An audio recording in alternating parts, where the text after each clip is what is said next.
अस्सलाम वालेकुम बच्चों। इससे पहले मैंने आपको हैवानात का दौर ये वीडियो सेंड की थी, जिसमें हैवानात के अलग अलग मरहले थे कि वो किस तरह कोई बच्चा देता है, कोई अंडा देता है। ये मैंने आपको वीडियो भेजी थी, उम्मीद है आप सबने देखा होगा। आज हम ईवीएस नंबर 1 का सबक नंबर 2 जानदारों का बाहमी ताल्लुक़ सबक लेंगे। जानदारों का बाहमी ताल्लुक़। इस सबक में हम देखेंगे कि तमाम जानदार जो हैं एक दूसरे पर यानी माहौल से अपनी ग़िज़ा हासिल करते हैं और हर जानदार जो है एक दूसरे पर मुनहसिर होता है। यानी एक जानदार जो है दूसरे जानदार की ज़रूरत को पूरा करता है, उसका ख्याल रखता है। वो किस तरह से आज हम ये सबक में देखेंगे। इसका आगाज़ हम करते हैं एक पहेली के ज़रिए। भरी दोपहर छाँव घनेरी, भरी दोपहर छाँव घनेरी, रुक जाना दो घड़ी, तना है मोटा पेड़ पुराना, दाढ़ी उसकी बड़ी बड़ी। बच्चों, आपको मालूम है ये मैंने जो पहेली बूझी है इसका जवाब क्या होगा। देखिए यहाँ पर आपको एक तस्वीर दिखाई देगी। इस तस्वीर में ये जो आपको दरख्त दिखाई दे रहा है, ये जो इसकी जड़ें लटक रही है ना, इसी को दाढ़ी कहते हैं। तो जिसके नीचे लोग आराम करते हैं, अगर भरी दोपहर में हम इसके नीचे जाते हैं तो हमको बहुत सुकून मिलता है।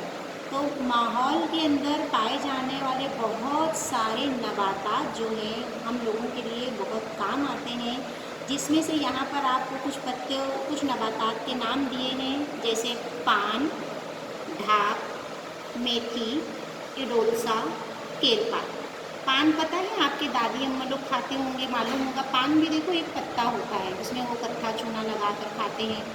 ढाक जो है ये भी एक पत्ते की शक्ल होती है। इसको हम लोग सर्दी के मौसम में नहीं, ढाक के पत्ते को क्या करते हैं, इसका भी इस्तेमाल करते हैं। मेथी दाना होता है, मेथी की भाजी भी खाते हैं। आपके घर में मेथी की भाजी पकती होगी। फिर ये इडोलसा का पत्ता, ये भी जो है खांसी के लिए इस्तेमाल होता है। और फिर एक पत्ता ये है कीरिया पात। ये तमाम जो है पत्तों की शक्लें हैं, लेकिन ये पत्ते जो हैं हम अलग अलग इस्तेमाल में अलग अलग इस्तेमाल करते हैं। इसी तरह जानदारों की भी जो ज़रूरतें होती हैं वो माहौल से पूरी होती है। और हर जानदार की बुनियादी ज़रूरत है हवा, पानी और मस्कन। मस्कन कहते हैं रहने की जगह को। यानी हर इंसान का, हर जानदार का अपना एक रहने का ठिकाना होना चाहिए, जो वो इंसान अपनी माहौल से हासिल करता है। यहाँ पर देखिए आपको दिखाई दे रहा है घर है। जितने भी जानदार हैं उनको ग़िज़ा की ज़रूरत होती है, और ये तमाम ग़िज़ाएँ जो हैं हम मुख्तलिफ़ नबातात से और जानदारों से हासिल करते हैं। लेकिन हर जानदार की अपनी अलग अलग ज़रूरत है। तितली जो है फूलों का रस पीती है, मेंढक नहीं पी सकता है। बकरी जो है, बकरी, गाय, भैंस, ये तमाम जो है दरख्तों के पत्ते खाती हैं, लेकिन शेर जो है वो पत्ते नहीं खाता है। मछली पानी में रह सकती है, लेकिन अगर हम सोचेंगे कि कबूतर भी पानी में रहता है तो ऐसा नहीं हो सकता। कबूतर को हम पानी में डालेंगे तो वो ख़त्म हो जाएगा, मर जाएगा। उसके लिए ज़िंदा यानी ऊपर हवा में, आसमान में वो उड़ता है। इसी तरह हम एक तजुर्बा करके देखते हैं। यहाँ पर हम 2 डब्बे लेंगे, 1 नंबर का डब्बा और 2 नंबर का डब्बा, और इसमें थोड़े से बीज डालेंगे और मटकी के बीज जो है थोड़ा पानी इसमें डालेंगे, बीज डालेंगे और थोड़ा इसमें बीज डालेंगे।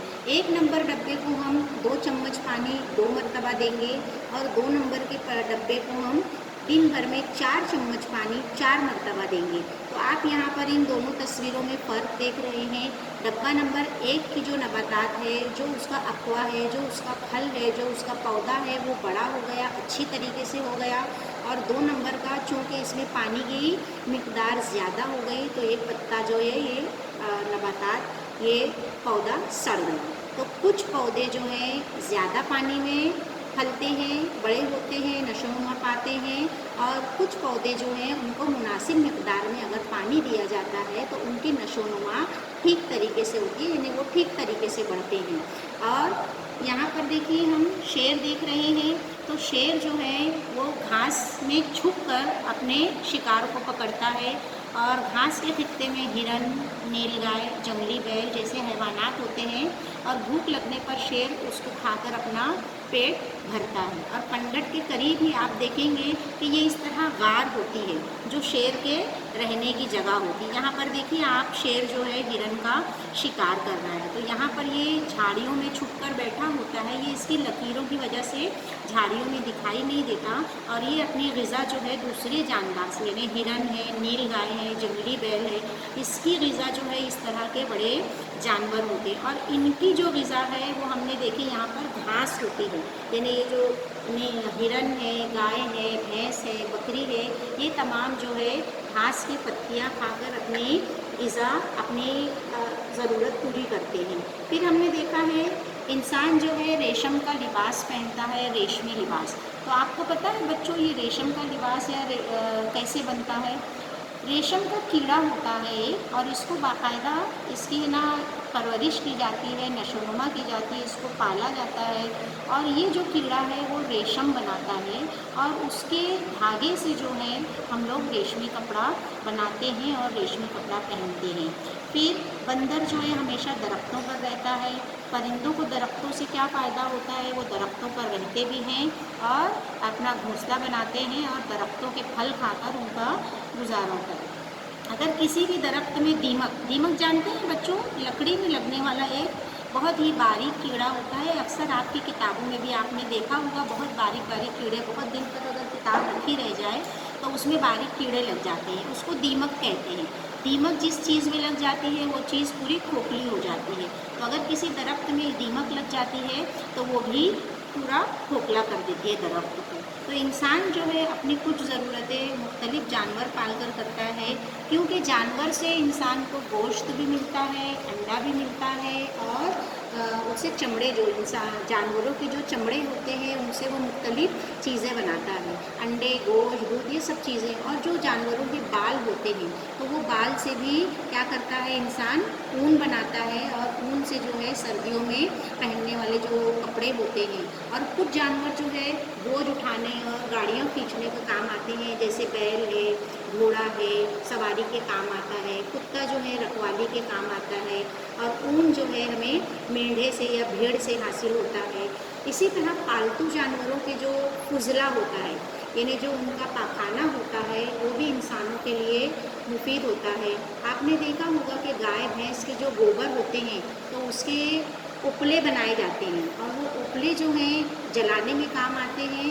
उपले जो है एहतराक पजीर होते हैं, यानी जलने के लिए देही इलाकों में इसका इस्तेमाल करते हैं। और इन उपलों को, यानी जो वो गोबर का पूरा हिस्सा रहता है जिसको सुखा दिया जाता है दीवार पर, उसको ईंधन के तौर पर इस्तेमाल करते हैं। ईंधन यानी जलाने के लिए, यानी जो गाय बैल का जो गोबर होता है उसको सुखाकर अगर हम उसको जलाते हैं तो उससे अच्छी खासी गैस हासिल होती है, और वो एहतराक पजीर गैस, उससे गोबर गैस तैयार की जाती है, और इस गैस के जलने से धुआं भी पैदा नहीं होता। और मिट्टी के घर जो होते हैं हमारे गांव में, तो उसमें गोबरों को क्या करते हैं, पूरे पूरे गोबर को लीप देते हैं, और गाय भैंस गोबर से गोबर खाद बनती है। और बकरियों की और भेड़ों की मेंगनियों से, मेंगनी को बोलते हैं जो बारीक पर लेंडी रहती है ना बकरी की, उससे इंसान मेंगनी खाद तैयार करता है, जिससे हमारी पौधों की नशोनुमा बहुत अच्छी होती है। जानवर जो हैं हमारे दोस्त हैं, बार बर्दारी के काम आते हैं। हमारी कुत्ता हमारे घर की रखवाली करता है, बिल्ली को लोग अपने घरों में पालते हैं। इस तरह हैवानात की भी ज़रूरत होती है। हैवानात जो है अनाज, सब्जियां, फल वगैरह इंसान को नबातात से ही हासिल होते हैं। इंसान को फूल भी बहुत पसंद है। ये फूल भी कहाँ से हासिल होता है इंसान को? पौधों से ही हासिल होता है। फूल जो है बहुत काम आते हैं हमारे। जब हमारा कोई भी फंक्शन होता है तो हम फूल के गजरे, हार इस तरह से मतलब इस्तेमाल करते हैं, यानी सजावटकारी के लिए फूलों का भी इस्तेमाल होता है। फिर उसके बाद यहाँ देखते हैं हम एक नया लफ्ज़ है हमारे पास, शजरी हैवानात। ये आया है शजर से। शजर कहते हैं दरख्त को, दरख्त पर रहने, और हैवानात जो है ऐसे जानदार जो शजर पर यानी दरख्त पर ही गुजारा करते हैं, उन तमाम हैवानात को हम कहते हैं शजरी हैवानात। शजरी हैवानात में हमारे पास कौन से आ जाते हैं? बंदर, ये देखो बंदर, गिलहरी, और ये तमाम जो जानदार हैं ना, ये हमेशा आपको दरख्त पर ही दिखाई देते हैं, इसलिए इन हैवानात को क्या कहते हैं? शजरी हैवानात। शजरी हैवानात कहते हैं। गिलहरी है, बंदर है, गिरगिट है, इस तरह के जो हैवानात हैं वो। अच्छा, आपने यहाँ पर देखा भैंस की पीठ पर बगला, ये देखिए तस्वीर में ये भैंस दिखाई दे रही है, उसकी पीठ पर बगला है। जानते हो बच्चों, ये बगला जो है इसकी पीठ पर क्यों बैठता है? क्योंकि जब भैंस चरती है और खेत में वो अपनी घास खाती है, तो इसके जब पैरों से यानी यहाँ पर अतराफ में जो ये घास है ना, इस पर बहुत सारे कीड़े मकोड़े होते हैं, और ये जब चलती है ना तो इसको क्या होते हैं, ये कीड़े मकोड़े उसके पैर से ऊपर उठते हैं, उड़ जाते हैं, और जहाँ जहाँ उसका पैर पड़ता है कीड़े मकोड़े उड़ते हैं, और ये जो बगला है ना वो फटफट क्या करता है, जल्दी जल्दी उनके कीड़े मकोड़ों को खाता है। इस तरह से इसकी ग़िज़ाई ज़रूरत पूरी होती है। आम के दरख्त पर जो फूल आते हैं उसे हम मोर कहते हैं, और आम में जो है अप्रैल के महीने में, मार्च से ही फूल आना शुरू हो जाते हैं। और आपने देखा होगा कि हम महाराष्ट्र में रहते हैं, तो हमारे यहाँ अप्रैल मई में जो है खूब आम होते हैं। आज भी जो बाज़ारों में हम देखेंगे तो हमारे यहाँ पर आपको आम खूब नज़र आएंगे। और हमारे मुल्क में 3 मौसम होते हैं, गर्मा, बारिश और सरमा, यानी सर्दी का मौसम। गर्मी के बाद जो है बारिश का मौसम होता है, बारिश और सरमा यानी सर्दी, सर्दी का मौसम। ये 3 मौसम जो है हमारे यहाँ पर होते हैं। गर्मी से बचने के लिए हम सूती कपड़े पहनते हैं, बारिश से बचने के लिए है रेनकोट और छतरी का इस्तेमाल करते हैं, और सरमा से बचने के लिए हम ये देखिए इस तरह से ऊन के कपड़े पहनते हैं। कुछ जानवर, जिस तरह इंसानों को माहौल की तब्दीली या मौसम की तब्दीली से फ़र्क पड़ता है, इसी तरह जानदारों में भी मौसम की तब्दीली से बहुत फ़र्क पड़ता है। कुछ जानदारों के जिस्म पर बाल होते हैं, और वो जो बाल हैं ना वो बहुत घने होते हैं, जिसकी वजह से सर्दी से उनकी हिफाजत होती है। और ऐसे जानदार जहाँ पर बहुत ज़्यादा सर्दी होती है तो उनके जिस्म पर बहुत ज़्यादा बाल दिखाई देते हैं, और वो मौसम से बचे रहते हैं। अब यहाँ पर हम देखेंगे कोंपल, एक नया लफ्ज़ हमारे पास आया, कोंपल। कोंपल होता है एक जो हमारे नई फल पैदा होता है ना, कोई नई चीज़ दरख्तों पर आने वाली नई जो पत्ती होती है, एकदम देखो छोटी छोटी पत्ती उगती है, तो उसको हम कहते हैं। और वो पत्तियाँ जो है सूखी माइल होती है, लाल रंग की हल्की हल्की, तो उसके अंदर उसको जो है हम कोंपल कहते हैं, कली भी बोलते हैं आम ज़बान में, उसको कली कहते हैं।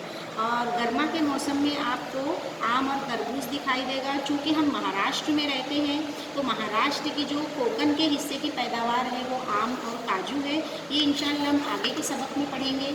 अब यहाँ पर देखेंगे जून के महीने में आसमान पर बादल होता है, और कभी कभी हमको आसमान पर इस तरह की ये रेनबो धनक नज़र आती है, जो 7 रंग की लाइन रहती है आसमान में, अक्सर ये बारिश के मौसम में हमको दिखाई देती है। बारिश के मौसम में हमको मेंढक की भी हर तरफ से आवाज़ सुनाई देती है। सारे मेंढक जो है टरटर टरटर करके बोलते हैं। और हम खेती के लिए, हम चूँकि महाराष्ट्र में रहते हैं, इंडिया में रहते हैं, हम लोगों का ज़्यादातर इन्हिसार ज़राअत पर है, इसलिए हम लोग खेती के मखसूस काम करते हैं, गर्मा में ही कर देते हैं, ताकि बारिश से आने से पहले हमारी फसल की अच्छी तरह से बुआई हो जाए, और उसके बाद हम सारी जो है फसल बारिश के मौसम में बिल्कुल ठीक तरह से हासिल कर लें। तो यहाँ पर हमने देखा कि जी हमारे दूसरे जानदार, हमारी और दूसरे जानदारों की ज़रूरतें जो है माहौल से पूरी होती हैं।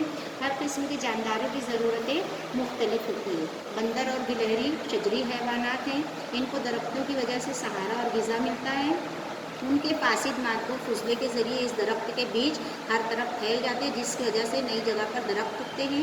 बाज़ किस्म के परिंदे भी घोंसले बनाने के लिए दरख्तों का इस्तेमाल करते हैं। हर किस्म के जानदारों की ज़रूरतें जहाँ पूरी होती है वो वहीं पाए जाते हैं। शेर की ज़रूरतें घास के इलाके में पूरी होती है, इसलिए शेर घास के इलाके में पाया जाता है। जो नबातात आबी नबातात नहीं होती वो दलदली इलाकों में नशोनुमा नहीं पाती। आबी नबातात यानी पानी में पैदा होने वाली नबातात, जैसे कमल का फूल, इसको अगर हम पत्ते ज़मीन मिट्टी में उगाएंगे तो कमल का फूल मिट्टी में नहीं उगेगा, उसको हम पानी में ही उसको उगाना पड़ेगा। तो बहुत सारे नबातात जो है आबी नबातात हैं और बहुत सारी नबातात जो है ज़मीन में उगाई जाने वाली हैं। मौसम की तब्दीली का असर जानदारों पर भी होता है।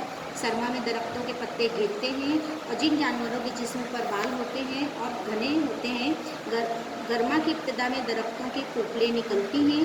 बरसात में हर तरफ हरियाली नज़र आती है, मेंढक दिखाई देते हैं। किसान बहुत मेहनत से अनाज उगाते हैं। ठीक है बच्चों, इसके बाद हम यहाँ पर ये जो सफ़े पर सवाल जवाब दिया हुआ है और ये खाना पूरी दी हुई है, तो इस सबक को आप देखेंगे और इसके अंदर से आप इसके सवाल जवाब को करने की कोशिश करेंगे। अस्सलाम वालेकुम।